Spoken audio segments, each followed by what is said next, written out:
consiguen las empresas tecnológicas ser más relevantes. Moderada por Carmela Ríos, periodista experta en desinformación, y con la participación de Óscar Álvarez, consultor en comunicación política y estrategia electoral y presidente de la Asociación de Comunicación Política ACOP. Profesional especializado en el diseño e implementación de estrategias de comunicación política, reputación institucional y campañas electorales. Con amplia experiencia en asesoramiento a gobiernos, partidos políticos y candidatos, Álvarez combina el análisis estratégico con una visión innovadora de la comunicación pública. Como presidente de ACOP, lidera iniciativas para fortalecer la profesionalización del sector y fomentar el intercambio académico y práctico entre comunicadores políticos de ámbito nacional e internacional. Desde Holística Consultores, dirige proyectos de consultoría integral centrados en comunicación, investigación de opinión pública y posicionamiento estratégico. Pablo Martín, director académico de la institución educativa ALEF. Es director académico de la institución educativa de Análisis, Liderazgo, Estudios Políticos y Humanismo, ALEF, y profesor en varias universidades de Iberoamérica. Ha liderado numerosos proyectos de formación y consultoría en gobierno, comunicación política y gestión de crisis en instituciones y universidades de Europa, América y África. Es editor de la newsletter Estrategia, dedicada al impacto de inteligencia artificial en la política y la administración pública. Kayal Mansukhani, experta en comunicación corporativa. Cuenta con más de 20 años de experiencia en comunicación corporativa, relaciones con medios y gestión de eventos, especialmente en los ámbitos de tecnología, creatividad y emprendimiento. Ha liderado la estrategia de comunicación de FreePic en España durante 6 años y anteriormente trabajó en SpainHoliday.com. Inició su carrera en Madrid con marcas como McDonald's, Vueling o Burger King. Es licenciada en Publicidad y Relaciones Públicas por la Universidad de Málaga. A todos, muchas gracias por estar. Una de las personas es Óscar Álvarez, es el presidente de ACOP, es consultor político y bueno, es una persona que creo que puede aportar mucho a este tema al que le hemos dado una vuelta. Introducíamos la idea y la pregunta que queremos respondernos hoy de cómo las empresas tecnológicas consiguen ser relevantes. Y hemos añadido una segunda que se adapta también quizás mejora el perfil de nuestros ponentes, que es cómo se usa la tecnología para ser relevante. Y es la pregunta que os lanzo. Pablo, ¿qué es ser hoy relevante? ¿Cómo se mide? ¿Se mide el like? ¿Se mide el número de seguidores? ¿Cómo se mide? Bueno, en primer lugar, muchas gracias a los asistentes y gracias al Ayuntamiento por organizar estas jornadas. Voy a empezar hablando de la relevancia desde un punto de vista muy abstracto, pero prometo que muy rápidamente vamos a ir cerrando el foco hasta lo más concreto. Voy a empezar en el círculo de la filosofía, pasaré al círculo de las empresas tecnológicas para ir luego al círculo más concreto que es la política local, ¿no? La comunicación institucional, que es lo que nos compete aquí. Si hablamos de la filosofía de la relevancia, que la filosofía ha trabajado mucho este concepto, podríamos remontarnos hasta Aristóteles. Aristóteles y luego posteriormente Kant hablaban de la relevancia desde un punto de vista ético y decían, lo relevante es aquello que tiene valor, que nos aporta valor. Si nos pasamos muchos siglos hacia adelante, llegamos a la teoría de la relevancia en el siglo XX. Y la teoría de la relevancia nos decía, relevante es aquello que nos impacta cognitivamente. Aquello que nos impacta en nuestra mente y que nos lleva poco esfuerzo asumirlo.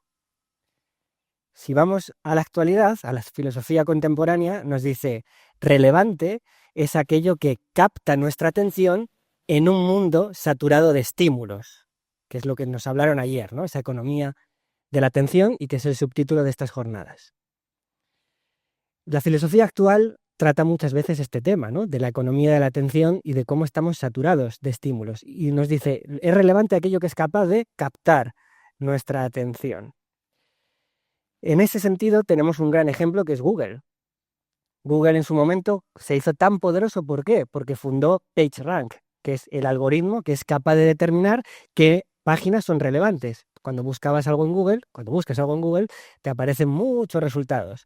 Lo que aparece en primer lugar porque Google lo considera relevante. Es decir, es el algoritmo lo que nos dice qué es relevante y qué no es relevante. Hay un filósofo que os recomiendo leer que es Edmund Rosa, que es el presidente o el director del Instituto Max Weber de Alemania. Este filósofo que habla de la aceleración de nuestros tiempos y cómo la tecnología influye en esa aceleración, nos dice que el mundo nos habla mucho, pero nos dice poco. El mundo nos habla mucho, pero nos dice poco. Y nos dice que lo relevante no debería ser aquello que puede captar nuestra atención superficialmente, sino aquello que nos transforma, aquello que es resonante para nosotros. Y ahí vamos a la reflexión de las tecnológicas. Las tecnológicas nos transforman. ¿Son resonantes verdaderamente? Es una pregunta que podríamos hacer casi desde la filosofía. Y entrando ya a ese círculo de las empresas, podríamos decir, las empresas de tecnología son muy buenas simulando esa resonancia, esa transformación. Nos dicen esa sensación de diálogo. De no, en estas redes sociales tú puedes hablar con la gente. No sé, ¿no? Ayer escuchábamos a un catedrático que ponía esto en tela de juicio. También nos ofrecen un algoritmo personalizado, nos muestran los contenidos que supuestamente nos tienen que interesar. Y veíamos aquí a Victoria que nos decía, a mí ya TikTok no se molesta ni en mostrarme las noticias, porque sabe que no las voy a consumir. Y esa personalización nos está dando un mundo dado. La relevancia de nuestro mundo no la decido yo, sino que la decide el algoritmo. Y además nos da una retroalimentación emocional. Y ahí volvemos a los problemas de salud mental que se mencionaron también ayer, por ejemplo, el fantástico libro de Jonathan Haidt de La generación ansiosa. De cómo, bueno, comentó ahí el ponente que lo veo por aquí, cómo los chicos, sobre todo la generación Z, ha tenido graves problemas de salud, es un libro que os recomiendo leer, graves problemas de salud por el me gusta, por el me gusta. Y esa sensación de validación constante que necesitamos, que es mirar a los comentarios, como se dijo ayer en la mesa de la generación Z. Y Edmund Rosa nos diría, pero esto no te transforma realmente, sino que refleja una parte de ti. No te está transformando, está reflejando una parte de ti a través de un sesgo estadístico, ¿no? de una reflexión estadística que hay detrás, ¿no? de esto. Y al final están creando un mundo, dice Edmund Rosa, que es acelerado y alienado. Tiene un libro que es así, ¿no? La aceleración y la alienación. Y nos dicen, nos están ofreciendo un mundo, una percepción del mundo construida por estos algoritmos y no construida por mi propio entendimiento. Y en este contexto, cierro otro círculo, llega la IA, la inteligencia artificial. La IA potencia esto. El algoritmo de la IA, que muchas veces se basa, la IA ya está en los algoritmos de las redes sociales, empieza a determinar qué vemos, qué aprendemos, qué nos gusta, qué compramos, e incluso nos muestra lo que creemos que nos importa. Hay un físico cuántico que se llama José Ignacio Latorre, que os recomiendo también leer, es un gran orador y que explica la física cuántica de una forma muy sencilla, y nos dice, en la historia de las máquinas, cuando se crearon las máquinas que eran fuertes, ¿no? Los ascensores, las poleas, ¿qué pasó con la humanidad? El declive de nuestra fuerza. Nosotros somos mucho menos fuertes que los hombres y las mujeres de la prehistoria. Ahora, de hecho, tenemos que pagar para ser fuertes, ¿no? Pagamos para ir al gimnasio. Eso no tendría sentido, ¿no? Hace unos años, pagar por ir al gimnasio porque era lo natural. Después llega las máquinas que empiezan a calcular, ¿no? Empiezan a hacer cálculos. Y entonces, ¿qué ocurre con las personas? El declive intelectual, ¿no? Si yo os digo 247 entre 8, muy poca gente haría eso automáticamente. Y antaño se hacía. O si yo os digo, decidme la página número 7 del libro de Aristóteles de retórica. Antes la gente se aprendía las cosas de memoria, ¿no? Ahora no, nadie se aprende esas cosas de memoria. Entonces, aumento de las máquinas intelectuales, declive intelectual de la humanidad. Y nos dice este catedrático de física. Ahora vienen máquinas que deciden. La inteligencia artificial empieza a decidir. La consecuencia natural puede ser el declive ético. Porque vamos a perder la costumbre de decidir. Esto nos llevaría luego a la singularidad, que es un tema un poco más complejo, no voy a entrar, pero ahí podría ser que la IA ya no empiece a determinar qué es importante o qué es relevante, sino que sea la que genere lo relevante. Y todo este contexto llega aquí, a las calles de Málaga, a las calles de cualquier pueblo, y hace que nos preguntemos, a los que trabajamos la comunicación institucional, cómo esto impacta al trabajo diario de un alcalde o al trabajo diario de alguien que está en la comunicación institucional. Y afecta mucho, porque al final estoy terciarizando el vínculo con mi votante. Estoy haciendo que unos algoritmos decidan qué ve o no ve mi votante. Y al final, el ponente de ayer daba una solución. Hagamos algo tan revolucionario como hablar con la gente. Y creo que aquí la política local tiene una virtud que la política nacional o regional está perdiendo, que es el contacto con las personas. El contacto con las personas. Creo que en este mundo de relevancia tecnológica, la verdadera revolución de la política debe ser acercarse a la gente y hablar directamente con la gente. Porque ese contacto humano todavía es muy difícil que las máquinas sean capaces de superarlo, ¿no? o de mejorarlo. Por eso cuando preguntabas, Carmela, ¿cómo podemos ser relevantes en este mundo de tecnología? Pues es bien complicado, porque las tecnológicas nos tienen agarrados, ¿no? Y además es muy difícil legislarlas. Fijaos, ¿no? Damos concesiones a las televisiones, ¿no? Si no, no puedes abrir una televisión en España, pero sí puedes abrir una red social que impacte en los menores de edad. Y ahí no hay control, ¿no? Y ahí no hay control. ¿Y qué puede hacer la política? Pues acercarse a la gente. Dejo mi punto de vista, ¿no? Acercarse y mirar a los ojos a la gente, ¿no? Levantar la mirada de las pantallas y mirar a los ojos a las personas. Y claro, has costado un montón de temas, digamos que me referían de por sí solo a una mesa redonda. Cayal, tú has trabajado en FreePic, cuéntanos especialmente, bueno, de qué se trata, cuál era la actividad y cómo medíais la relevancia, cómo se mide la relevancia en una empresa tecnológica con una fuerte, con un ADN y un corazón de IA, digamos, ¿no? Tan potente como FreePic. Un corazón de IA y malagueño, ¿eh? Que además eso siempre abanderamos. En FreePic yo llevo la comunicación, el área de comunicación, la puse en marcha y la comunicación sobre todo no hacia los usuarios y tal, que es el equipo de marketing se dedicaba a dirigirse al usuario, sino hacia afuera, ¿no? A los distintos stakeholders, llamamos sobre todo medios de comunicación y periodistas. Y a eso me he dedicado en FreePic durante 6 años.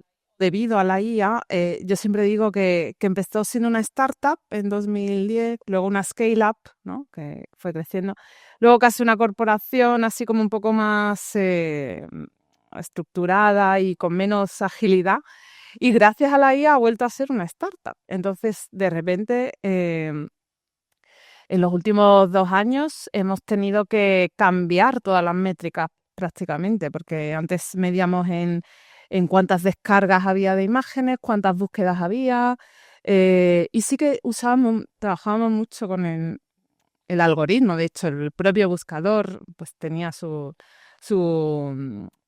adecuaba a las búsquedas de cada usuario, pero también es verdad que se ha regido mucho siempre por lo que el usuario ha pedido.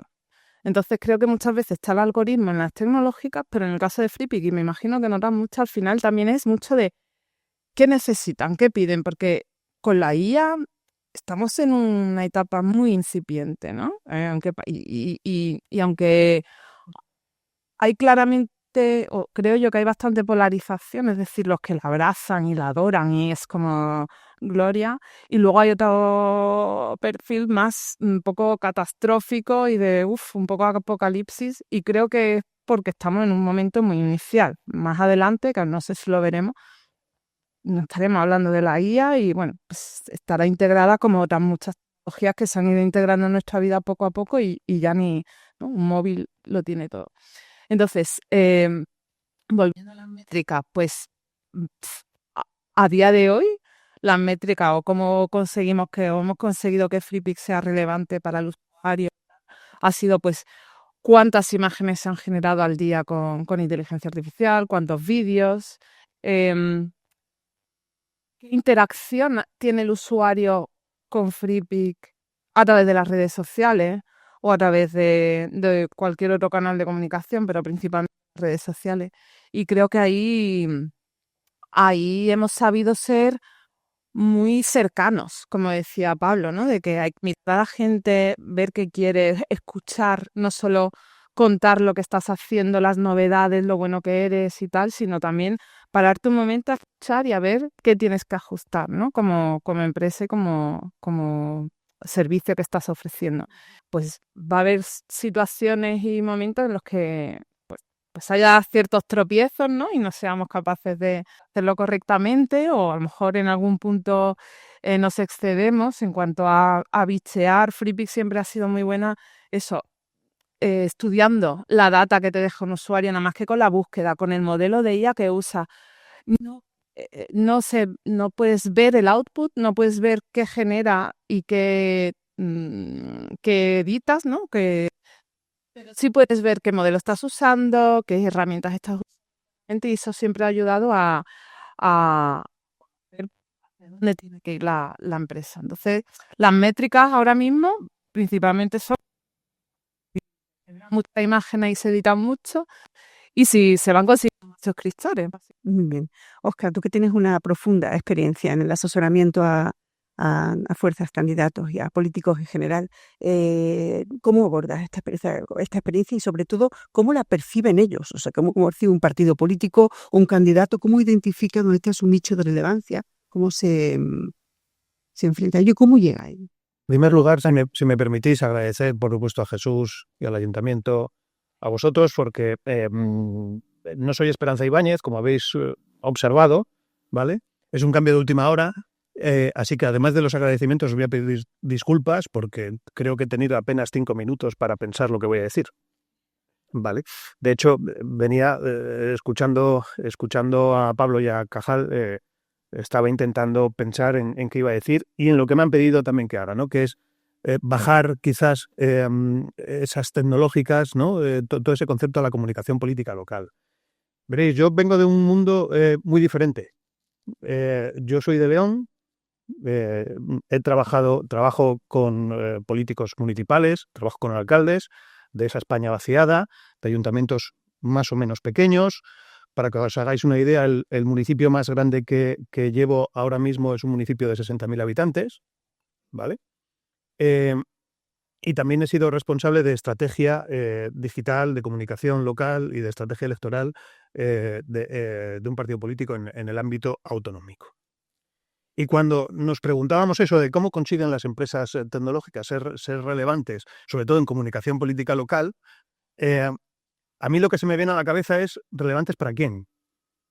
Relevantes para el usuario, relevantes para sí mismas, relevantes para nuestro trabajo en el día a día, porque yo estudié el máster de comunicación política en el año 2008 y empezamos el máster en octubre o en septiembre y en noviembre de 2008 ganó Obama las elecciones en Estados Unidos. Y en aquel momento nos dijeron, Obama ha ganado gracias a Facebook. ¡Wow! Nos explotaba la cabeza. Para empezar, Facebook era otra cosa, ¿no? ¿Cómo ha conseguido Facebook entrar aquí y ayudar a ganar unas elecciones? Es decir, en ese momento Facebook, Meta, se volvió relevante, sobre todo para los que nos queríamos dedicar a esto, ¿vale? Porque para los usuarios, para las personas, bueno, pues era en aquel momento una plataforma de comunicación en la que se podían expresar. ¿Era relevante para los usuarios? Sí, probablemente, pero era mucho más relevante para nosotros. Entonces, ¿para quién es relevante? ¿Vale? Decía Pablo, pero lo apunté, me ha gustado mucho. Lo relevante es lo que tiene valor, esto lo decían los filósofos griegos, Aristóteles, si no me equivoco. Luego pasó a lo relevante es lo que nos importa y finalmente lo relevante es lo que capta nuestra atención. Hoy en día esto lo hacen los algoritmos.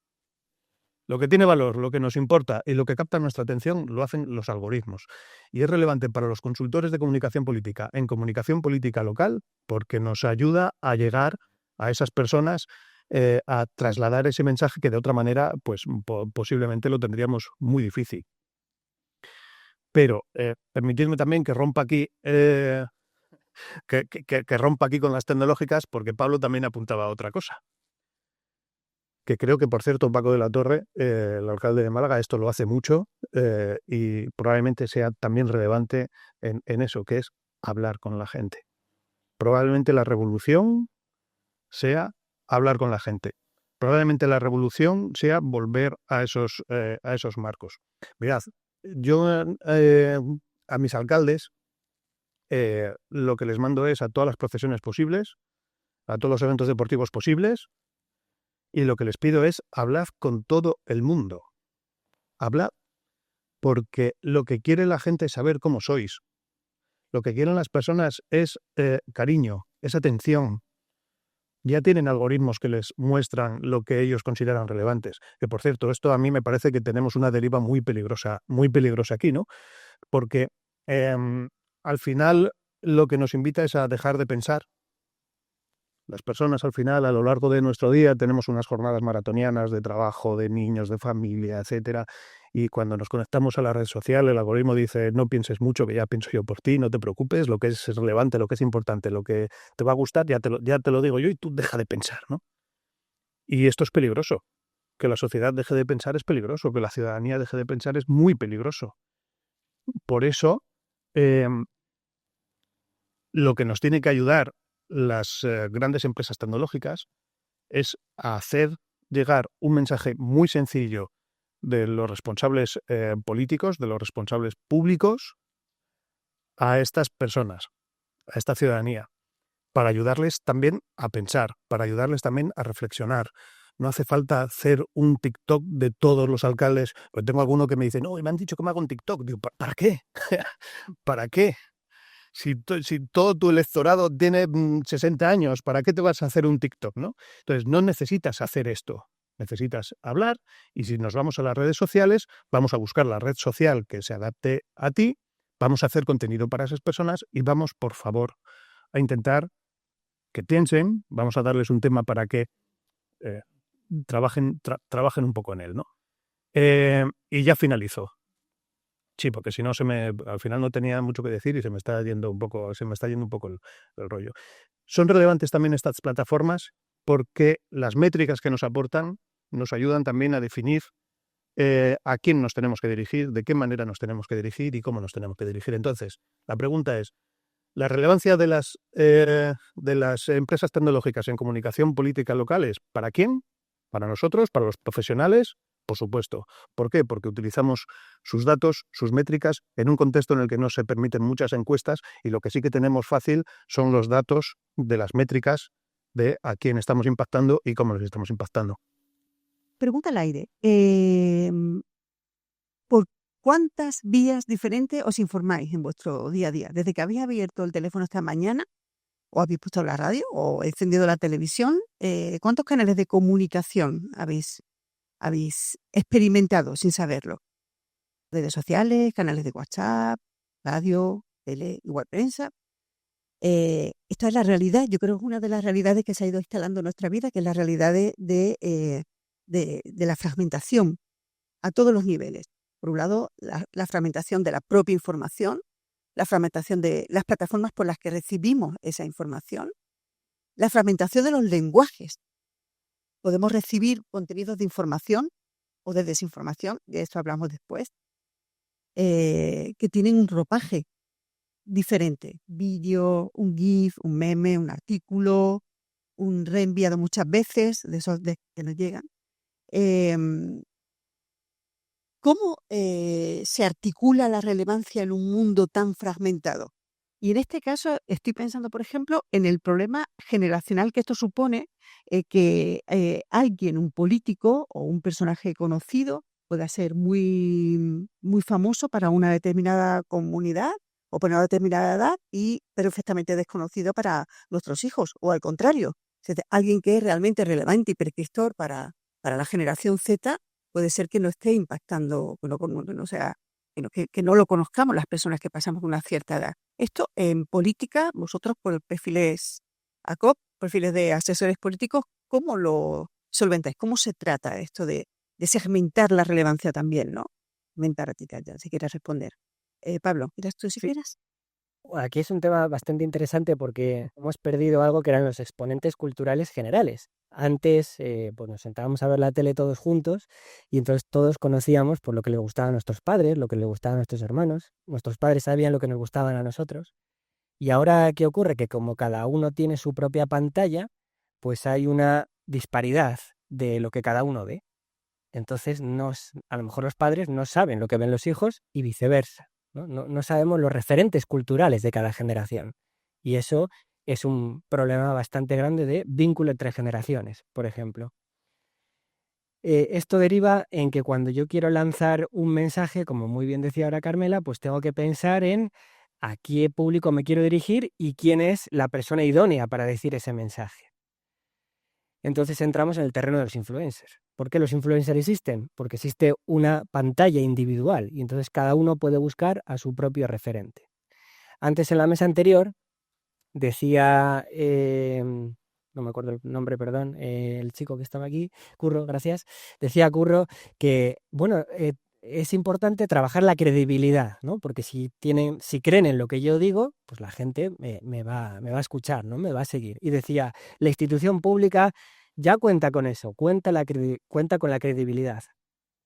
Yo discrepo bastante, ¿no? Los que trabajamos en política, todos asentimos. ¿Por qué? Porque la gente sistemáticamente desconfía de lo político. De hecho, los políticos que dicen ahora que no son políticos. No, soy Milei, soy un outsider de la política. Pero si eres diputado, si llevas toda la vida dedicándote a la política. ¿No? Pero ahora se lleva a decir que no soy político. ¿Por qué? Porque la gente desconfía sistemáticamente de la política. Es decir, no tienen esa credibilidad. La institución tiene más. Tiene más. Es más fácil que la gente confíe en la institución gobierno que en el gobernante en concreto. Pero ante esa pérdida de confianza de la política, del emisor, el emisor ha perdido su credibilidad, ¿no? Si, por ejemplo, leéis a Ignacio Ramonet, que tiene un libro que se llama La era del conspiracionismo, nos habla de la crisis de la verdad, de la crisis de la información, y nos habla de ese emisor que está en crisis. La gente no cree lo que dice el gobierno. O hay mucha gente que no cree lo que dicen las instituciones. Y, por tanto, ¿qué está haciendo ahora la política? Que ya lo ha hecho siempre la empresa, buscará prescriptores. Es decir, no digo yo el mensaje de la institución, sino que lo tienen que decir otros, porque a ti te van a creer, pero a mí no.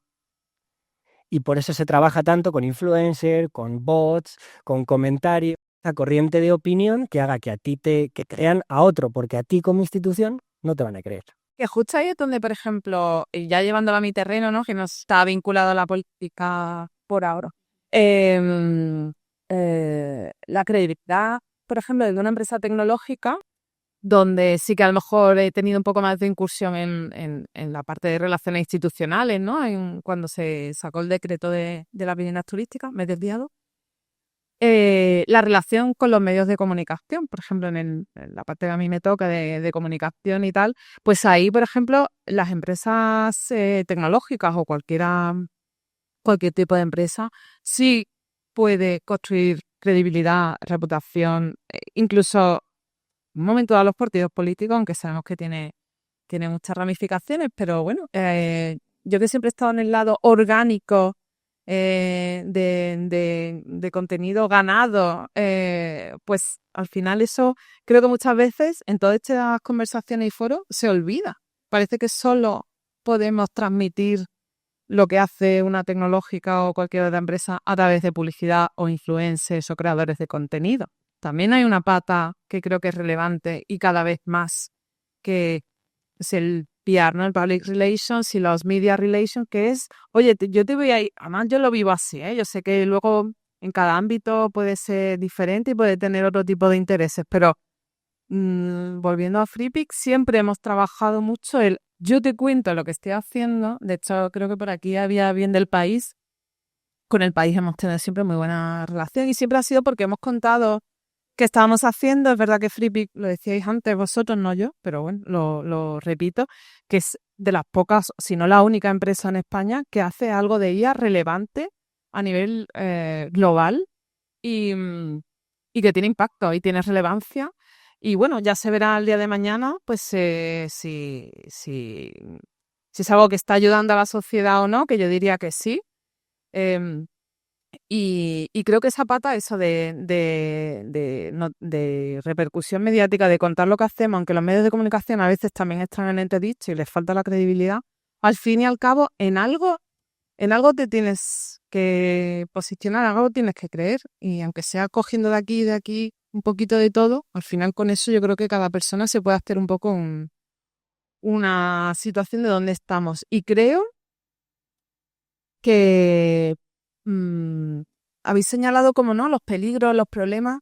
Al final, creo que nos tendríamos que centrar más en buscar soluciones. Y una de las soluciones que a mí es formación. Es lo de siempre, de las redes sociales, la privacidad. Bueno, tenemos en teoría, aunque funcione el algoritmo y tal, tenemos todos la posibilidad de cerrar mucho nuestra cuenta de Instagram, de publicar cosas en Facebook que solo vea un grupo determinado. Es decir, que luego creo que nos falta a todos un poco de formación un poco más allá de lo básico para que podamos no sucumbir a esos peligros de las tecnológicas, que yo no lo veo tanto, que sí, en una parte sí, pero creo que al final también nos ayuda a avanzar y a crecer y tener un poco más de conocimiento, ¿no?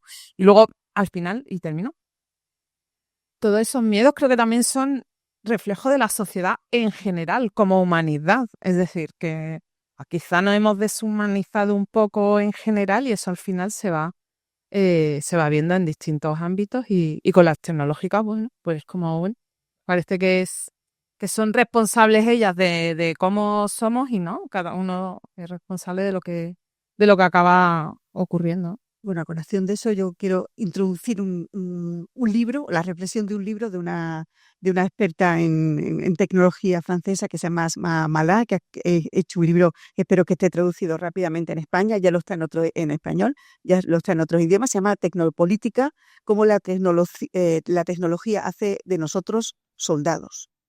Es un libro muy bueno que habla o que lanza un contexto en el que os introduzco ahora, que es el concepto de cómo los espacios informativos se han militarizado. Yo creo que esta idea de cómo las grandes tecnológicas han militarizado el espacio cognitivo y de información es importante. Ella dice básicamente que vivimos en una guerra invisible que se combate en el cerebro, en las narrativas, en los algoritmos, en la atención. La tecnología, ella dice, puede introducir interpretaciones binarias, polarización, manipulación emocional, sesgos en lo que vemos y en lo que pensamos. Y creo que la definición que ella hace, este retrato, es exactamente en el momento en el que estamos viviendo. O sea, que hemos llegado a una militarización efectivamente de los lugares comunes donde antes hablábamos, donde antes éramos capaces de intercambiar, donde había espacios comunes y ahora no. Y ahora hay una guerra geopolítica por la introducción de la tecnología. Por esto quiero saber ¿cómo gestionáis esto en el día a día? ¿Tenéis esta sensación de que las armas son diferentes porque, digamos, lo que antes no estaba permitido, lo que antes no era, digamos, recomendable o incluso no era aceptado, el lenguaje del odio, la agresividad que vemos ahora en los discursos políticos, digamos, se incorporan a vuestra forma de trabajar o a la forma de trabajar de las personas que asesoráis, porque es la única forma de mantener una relevancia en esta guerra de los espacios informativos? ¿Qué me decís? ¿Yo? ¡Wow! Es que le has dado en el clave. No sé si las tecnológicas estarán muy de acuerdo con esto de la militarización, pero yo creo que sí, y creo que es un problema. No sé si la expresión es militarizar, ¿vale? En cualquier caso, las armas son las mismas. Lo que ha cambiado es el terreno de juego, lo que ha cambiado son las tácticas y lo que ha cambiado son las estrategias. Es muy difícil ahora mismo hablar para los que no son los tuyos, ¿vale? Cuando analizamos el electorado, sabemos que ahora decimos que el centro prácticamente ha desaparecido, el centro está muy difuminado porque nos hemos ido a los extremos, porque al final los mensajes están llegando solo a los que quieren o a los que piensan como tú en realidad, ¿no? Y al final las estrategias de los partidos en general se están dirigiendo a este electorado militarizado, a los suyos. Es muy difícil ganar votante nuevo, es muy difícil acercarse al electorado nuevo. Fíjate, yo antes, cuando Pablo hablaba de la credibilidad, ¿no? Y de que los políticos intentan no ser políticos, ¿vale? Yo he llevado un candidato a una campaña presidencial en una comunidad autónoma y en mitad de la campaña me dice, me ha pasado algo maravilloso, ¿no? Y digo, ¿qué? Dice, pues fui al supermercado y se me acercó una señora y me dijo, pero si eres normal. Dije, has ganado la campaña ya. Lo hemos conseguido, hemos clavado el mensaje, ¿no? Un candidato a una presidencia de una comunidad autónoma haciendo una compra en un supermercado y es un tipo normal. Creo que eso lo estamos perdiendo. Creo que eso lo hemos perdido. Porque al final, como os digo, las personas ahora mismo tienen un problema de atención en su día a día. Tienen tal saturación diaria que es muy difícil. Cuando ayer hablábamos de los impactos publicitarios que recibe una persona a lo largo del día, nosotros sabemos que es muy difícil también que un impacto político llegue y te convenza. Es muy difícil trabajar ahí, por eso al final principalmente se están dirigiendo a los suyos. Y esto al final también tiene una parte, cuando la conversación pública se introducen bulos, se introducen fakes,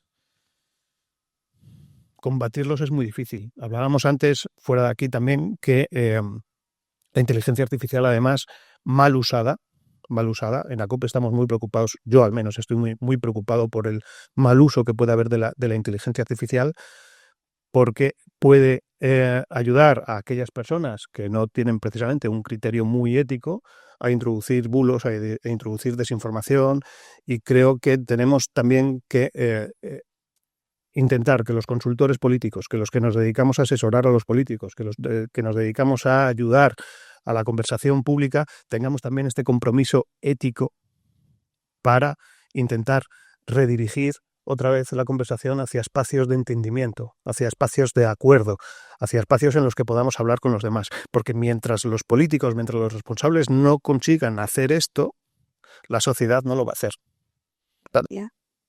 Precisamente a Pablo, que tiene una larga experiencia en asesoramiento también en América Latina, cuando lo relevante es lo ruidoso, digamos, lo que sube de tono, ¿no? Cuando el algoritmo impulsa hay una relevancia algorítmica, podríamos decirla, ¿no? ¿Cómo se gestiona esto desde una campaña? ¿Cuál es la reflexión de un político hoy, en tu experiencia, por ejemplo, con políticos de América Latina, ¿no? O sea, cuando estás intentando impulsar o colocar un candidato nuevo, una figura emergente de la política local, por ejemplo, ¿no? Cuando sabes que el ruido, digamos, ¿no? Es el criterio algorítmico que te podría propulsar hacia una mayor relevancia. ¿Existe ese Claro, riesgo? hay una parte ahí muy importante, que es que luego hay que gobernar la tierra quemada. Tú en la campaña puedes quemar toda la tierra que quieras, pero claro, luego alguien tiene que gobernar ahí. Entonces hay que tener cierto cuidado con las campañas que se hacen, y yo creo que cada vez, por desgracia, se tiene menos cuidado con esas campañas. Y al final, como muy bien dices, ¿no? Cuanto más violento sea mi mensaje, cuanto más fuerte sea mi mensaje, más visibilidad pública va a tener. Aquí tenemos a una persona argentina que nos podría contar cómo Milei ha ascendido al poder con un discurso incendiario. Y ese discurso incendiario es lo que le posicionaba constantemente en los medios de comunicación. Como consultores tenemos que preguntarnos, ¿vale todo? ¿Vale todo para llegar al poder? Porque luego el problema es que cuando yo llego al poder tengo que gobernar esa tierra que acabo de aniquilar. Pero al final, ¿qué están haciendo estos algoritmos? Ojo, yo soy tecnooptimista. De hecho, tenemos una newsletter que habla sobre el impacto de la inteligencia artificial en la política del gobierno. Esa newsletter que borráis ahí sin leer casi, pero que lleva mucho esfuerzo a hacer. Pues esa newsletter tratamos mucho esto y tenemos un enfoque mayoritariamente tecnooptimista. El problema es que yo soy homopesimista. Confío mucho en la tecnología, pero confío poco en el ser humano, por lo que nos ha demostrado muchas veces a lo largo de la historia. Y creo que antes de llegar a un escenario tecno-optimista, primero vamos a pasar por un gran dolor. Un gran dolor. Ese gran dolor va a ser desigualdad, ese gran dolor va a ser conflictos muy, muy importantes. Y en América Latina se empieza a ver esto, ¿no? De cómo las campañas están muy enfocadas a ese impacto brutal que haga, que llame la atención, ¿no? Y que levante o que revolucione el ánimo. Pero al final esta herramienta es, como decía Óscar, esto ya ha pasado siempre. Si yo os dijera, ahora decimos, no, es que hay mucha polarización en España. Más que en 1936. ¿Cuándo estábamos más polarizados? ¿A las puertas de la guerra civil o ahora? ¿Qué ocurre ahora? Que es mucho más llamativo, porque la polarización, ¿no?, te llega al teléfono, te llega constantemente, pero históricamente ha habido otros momentos donde hemos estado mucho más polarizados. Y en América Latina, ¿qué problema hay? Que no está la institucionalización, es decir, no hay unos partidos en muchos países tan fuertes como aquí, que por mucho que les critiquemos, los partidos hacen que las cosas estén más tranquilas, ¿no? Que haya una continuidad, a pesar de toda la tensión, hay una continuidad institucional. Pero yo insisto, ¿no? Como decía Callada, es muy importante la formación, sí, pero ojo, porque esta es otra gran trampa de las tecnológicas. Quien nos dice cómo tenemos que comportarnos, no, apaga las notificaciones, pon el modo zen del teléfono, fórmate. ¿Qué estamos haciendo? ¿Qué nos hacen? Poner la responsabilidad en el usuario. ¿Y tú, amigo?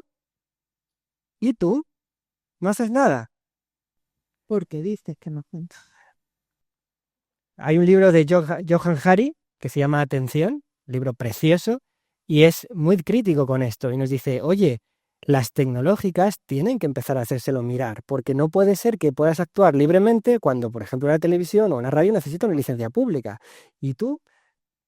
Entonces, cuidado, porque al final estamos haciendo que las tecnológicas tengan mucho poder porque las necesitamos y porque además es una herramienta de competición internacional. Mejor que nuestras tecnológicas sean fuertes, nuestras, hablo de Occidente, a que lo sean las chinas, por ejemplo, ¿no? Y ahí entraríamos ya a otro escenario. Que sí, que hacen cosas. Y, perdón. Y seguramente FreePic pues sea mucho más ética que otras empresas de Estados Unidos, por ejemplo. Pero al final estas tecnológicas utilizan, se explicó ayer perfectamente, ¿no?, nuestros resortes psicológicos para obtener un gran beneficio económico. Y nosotros también las usamos, y nos beneficiamos de ellas. Pero al final la cobaya, como se dijo ayer, somos nosotros. Bueno, aquí hay un tema que subyace en todo esto, que es la inteligencia artificial, que podemos hablar desde ópticas diferentes y poniéndonos el gorro de tecnooptimista o tecnopesimista, dependiendo de cómo lo lancemos. Yo voy a lanzar un tema sin decir exactamente quién, pero hay un gran político mundial, actualmente de mucha actualidad, que acaba de contratar, acaba de gastar millones de euros millones de dólares en este caso, para intentar inclinar la balanza de la opinión pública, en este caso de Estados Unidos, hacia las posiciones que ellos desean, y han gastado una buena cantidad de millones de dólares en el entrenamiento de modelos de inteligencia artificial, o sea, en hacer o explicar una especie de SEO, digamos, ¿no?, de posicionamiento de su postura, digamos, de su política, de tal forma que cuando las personas busquen información sobre un determinado tema, digamos, los resultados que un modelo de inteligencia artificial arroje sean los que son más acordes, más adeptos, más coherentes con la política, digamos, que sigue este determinado responsable político. Y en esto hay millones y millones de dólares invertidos. Eso es la forma en que la inteligencia artificial se pone al servicio de la relevancia, en este caso, de un determinado argumento político de un determinado país. Entonces, podemos hablar de cómo la inteligencia artificial irrumpe. No hablemos de la desinformación, que podemos hablar después. Y yo quería preguntarte, Cajal, tú has trabajado mucho con inteligencia artificial. Yo estoy lanzando, bueno, digamos, un uso que podría ser un uso más preocupante. Convénceme de que Yo no voy a convencer a nadie de nada porque, bueno, cada uno toma sus decisiones, ¿no? En un momento, a ver, antes estabas hablando de la militarización y ahora también la IA, un poco desde un sesgo más negativo, ¿no? Em, FreePic es lo que es, o sea, era un banco de imágenes y si no se llega a reconvertir debido a la IA en lo que es hoy, que es una AI Suite con miles de herramientas, modelos que todos podemos utilizar para hacer lo que queramos y en teoría todos los que estamos aquí queremos hacer el bien, ¿no? Em,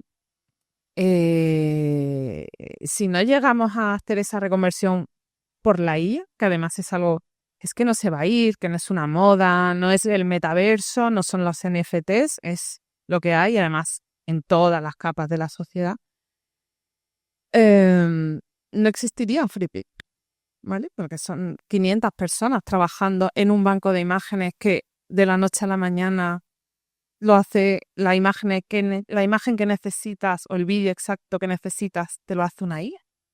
Y es verdad que el que es experto en diseño, en fotografía y tal, o en cine, pues va a sacarle mucho más rendimiento a esas herramientas y se va a notar la diferencia, ¿no?, entre lo que yo pueda hacer y lo que puede hacer alguien en Hollywood, que se utiliza FreePic en Hollywood.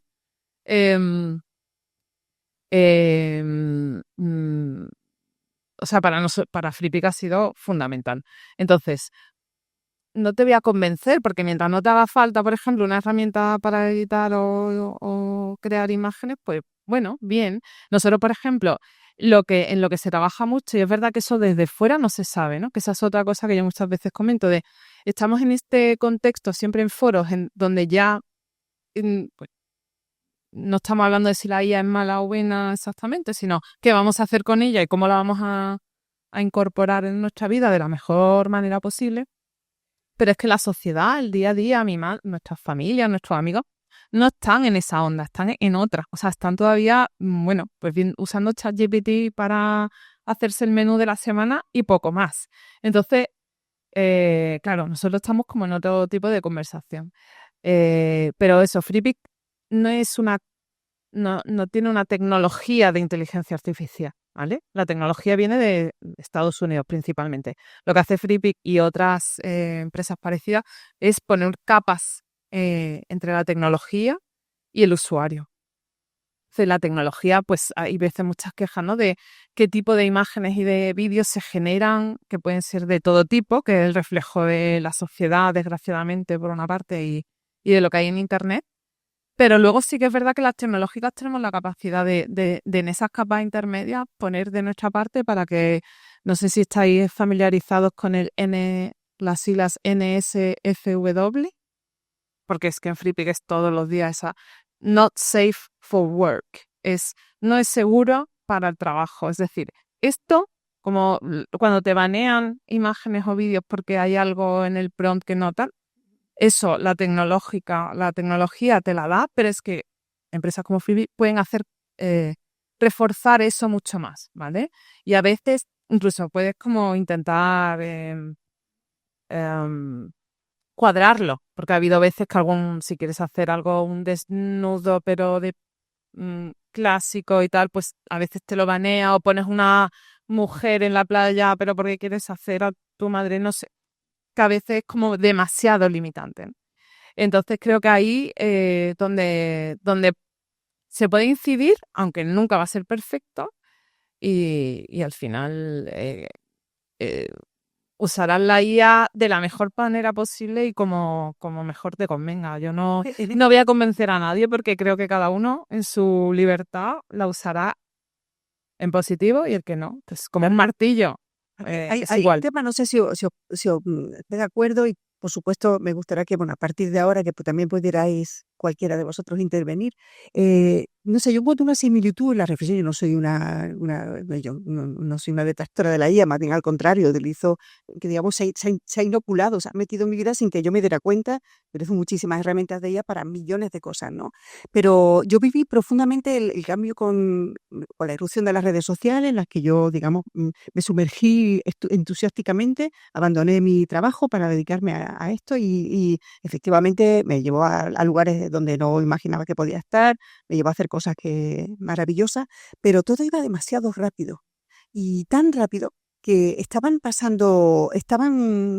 todo aquello estaba teniendo un impacto tan grande sobre la forma en que nos estábamos informando, en que nos estábamos conectando, la forma en que estábamos pensando, en la forma en que estábamos formando nuestras opiniones sobre tantas cosas que, digamos, la conclusión a 15 años, 10 años después, no nos dio tiempo a reflexionar sobre cuán disruptivas estaban siendo estas plataformas para nuestra vida, ¿no? Y esta es un poco mi reflexión personal. Imagínate si eso sucedía en las redes sociales, ¿qué nos sucederá? O cómo no debe ser la ausencia de reflexión en un fenómeno que es muchísimo más disruptivo, como es la inteligencia artificial, donde las consecuencias son diarias, digamos, y de una amplitud y de un impacto enorme. Entonces, y esa es mi reflexión, es decir, ¿cómo podemos hacer que una herramienta, no una herramienta, es un mundo, una civilización, o la IA, una tecnología tan poderosa para todo, y también para generar, en este caso, ¿no?, la relevancia, ¿no? Es este caso, de cómo gestionamos eso, ya no solamente de la comunicación política, sino como de los ciudadanos. Yo vuelvo a citar al libro de Asma Mala, que me parece muy bueno, en la que ella habla de los ciudadanos que se convierte también en los soldados de la relevancia, porque cuando utilizan las redes sociales o cuando responden a contenido, muchos de ellos ahora generados con inteligencia artificial, como hablábamos Oscar y yo antes, participás en una batalla constante por la visibilidad. O sea, somos nosotros los actores que podemos dar visibilidad a determinados contenidos, a determinados candidatos, a determinadas propuestas. Y esto, sobre esta base, se basa, yo creo, la emergencia de unas determinadas fuerzas políticas a las que hemos visto crecer en todo el mundo con ayuda de tecnología, redes sociales primero y ahora de inteligencia artificial. ¿Cómo se combate esto en democracia? ¿Cómo se integra esta realidad vertiginosa, poderosa, tan influyente, con parámetros humanos y democráticos, tan poco moderados, ¿no? Vamos antes de la moderación. Wow. Es que, Carmela, vaya planteamientos. Claro, yo es que, disculpadme, porque estoy pensando en mis alcaldes, estoy pensando en mis municipios, estoy pensando en esa otra realidad de la que yo os hablaba, y es que, claro, es como os digo, es muy diferente en el día a día, ¿no?, de todo esto. Apuntaba, creo que, no sé si Cayal o Pablo, no lo sé, cuando hablaba de la formación, ¿vale? Yo creo que es imprescindible y creo que es muy importante efectivamente incorporarlo en los institutos, incorporarlo en la educación secundaria. Yo no sé si conocéis lo que está pasando también en los centros, en los institutos. Viene fuertito el tema, viene fuerte. Y es importante que exista una dosis de responsabilidad ya desde el principio, porque si no va a ser muy difícil, ¿no? Cuando yo os decía en 2008 ganó Obama gracias a Facebook, es que han pasado 16 años y parece que las redes sociales han estado ahí siempre. ¿Os acordáis cómo era la vida antes de que hubiera un móvil? ¿Vale? ¿A que no? ¿Vale? Pues es que ya no nos acordamos de cómo era la vida antes de las redes sociales. Y hace 16 años de esto. ¿Cómo será la vida dentro de 16 años con la incorporación de la inteligencia artificial en toda la dimensión que estamos viendo? Que ahora mismo solo estamos viendo un poquito la punta del iceberg de lo que puede hacerse. Y como decía también Cayal, estamos en conversaciones diferentes, ¿no? Los que podemos usar la inteligencia artificial en el día a día, en nuestros trabajos, de cómo lo está utilizando nuestras familias, nuestros vecinos, etcétera, ¿no? Yo llevo un municipio en León de unos 20.000 habitantes aproximadamente. No me imagino a la gente de allí utilizando la inteligencia artificial más que esto para hacer una receta.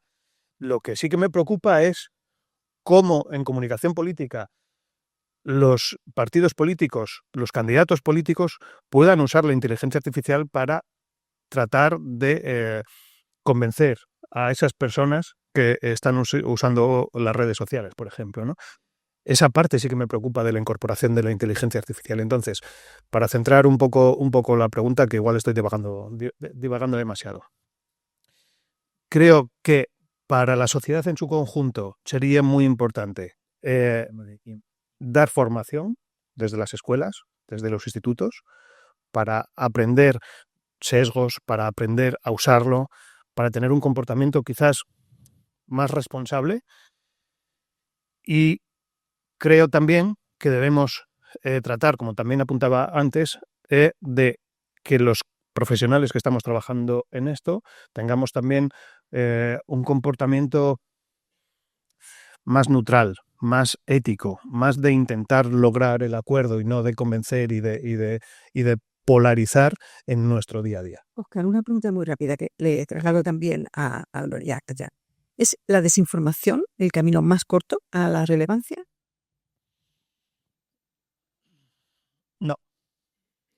No, la desinformación per se como tal yo creo que no, porque el camino más corto a la relevancia es un impacto fuerte, un impacto directo.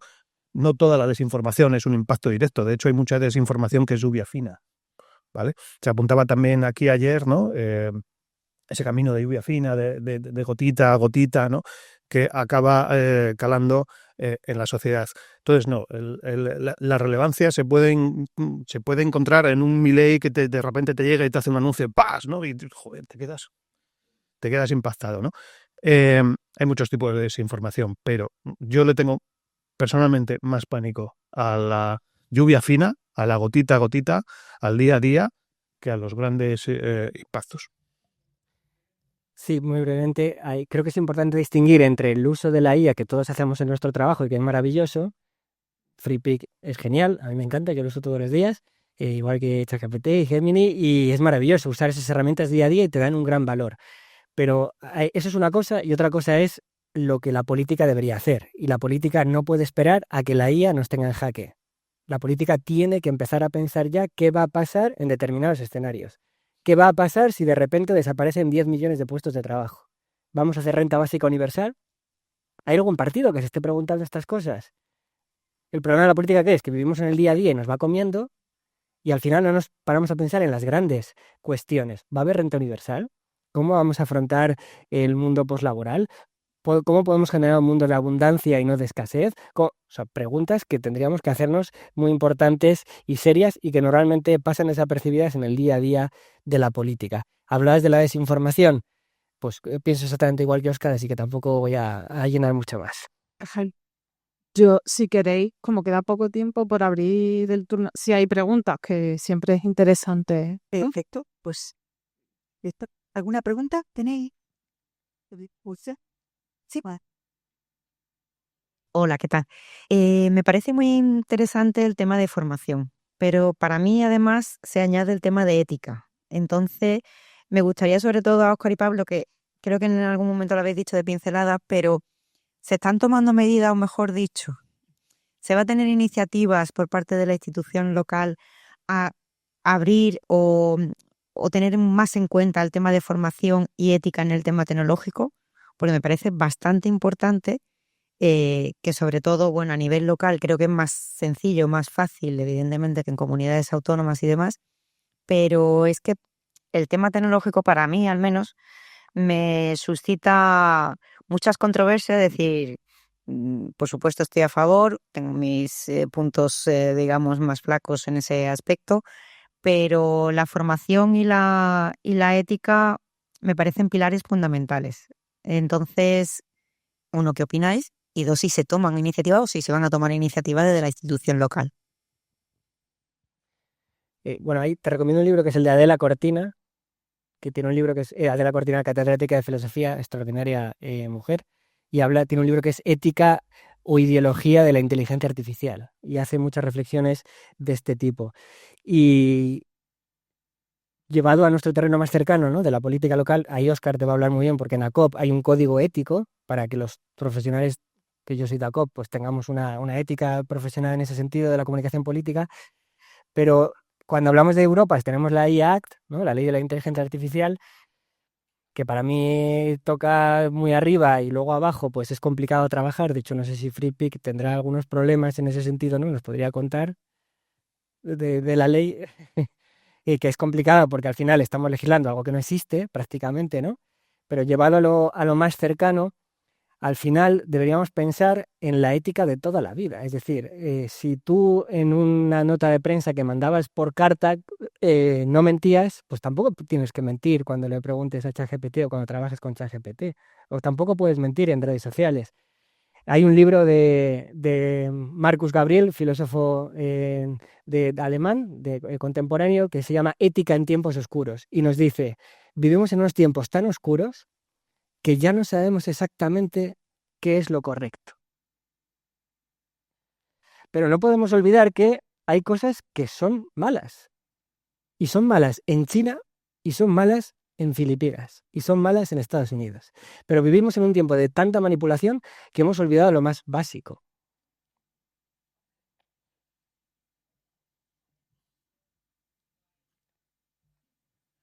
Más que formación, educación, ¿no? O sea, la educación.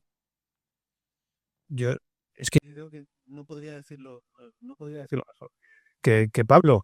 Lo único, os invito a entrar en la página web de ACOP, conpolitica.com, para que le echéis un vistazo también al código ético que hemos adaptado este año para incorporar el uso de la inteligencia artificial, principalmente a la ética profesional, ¿vale? Si lo que hablamos es de ética profesional, de ética que los profesionales deberíamos tener, ahí hemos hecho un proceso además participativo dentro de todos los socios de la asociación, en la que han podido aportar sus ideas y se han recogido prácticamente todas. Ha sido como desarrollar un proyecto de ley, ¿vale?, para el código ético, en el que cada uno ha incorporado lo que ha querido. Y sí, lo único, para no reincidir más en lo mismo, creo que te va a llevar la contraria en una cosa. Probablemente sea más fácil que las comunidades autónomas incorporaran en sus desarrollos legislativos la incorporación de, igual que se incorpora la educación sexual dentro de poco, deberíamos incorporar también la educación en el uso de las redes sociales y de la inteligencia artificial en los colegios, en la educación obligatoria, ¿vale? Porque para los ayuntamientos, para los municipios es mucho más difícil. Además, entrarías a si lo hace, el otro no, también en función de quién gobierne, de la ideología, etcétera. No, yo creo que las comunidades autónomas podrían incorporarlo perfectamente para que se dé en todos los centros de la educación obligatoria. Y preparar a los profesores, que salió otro día una encuesta que el 75% se consideraba no preparado para estas cuestiones. Bien, ¿alguna otra pregunta? Porque yo creo que hemos pasado un poquito de tiempo, vamos a parar aquí, creo que tenemos un break ahora. Muchísimas gracias a todos y continuamos. Gracias.